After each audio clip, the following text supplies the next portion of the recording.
സ്റ്റേഷനിൽ crime number 217/2024 409/420 cheating കേസിലെ പ്രതിയായിട്ടുള്ള Nawaz bin Ali എന്ന് പറയുന്ന ആളെ ഇന്ന് പട്ടാമ്പി പോലീസ് ISH പത്മരാജ സാറുടെ നേതൃത്വത്തിലുള്ള പട്ടാമ്പി പോലീസ് അറസ്റ്റ് ചെയ്തിട്ടുണ്ട്.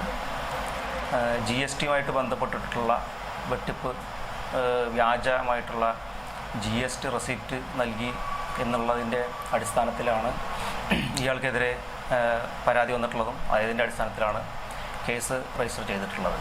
പട്ടാമ്പിയിലെ കേസ് സംബന്ധിച്ചിടത്തോളം ഏകദേശം 4,50,000 രൂപയാണ് ഇത്തരത്തിലുള്ള GST വെട്ടിപ്പുമായിട്ട് ബന്ധപ്പെട്ടിട്ട് ഇദ്ദേഹത്തിനെതിരെയുള്ള പരാതി. തൃത്താല, ചാലിശ്ശേരി സ്റ്റേഷനുകളിലും സമാനമായിട്ടുള്ള കുറ്റകൃത്യങ്ങൾ, GST തട്ടിപ്പ് ഇദ്ദേഹം നടത്തിയിട്ടുണ്ട്.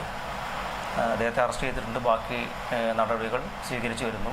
കൂടുതലായിട്ട് എവിടെയെങ്കിലും ഇത്തരത്തിലുള്ള തട്ടിപ്പ് നടത്തിയിട്ടുണ്ടെന്നുള്ള കാര്യങ്ങൾ അന്വേഷിച്ചു വരികയാണ്. തുടർന്ന് അന്വേഷണത്തിലൂടെ മറ്റ് നടപടികൾ സ്വീകരിക്കുന്നതാണ്.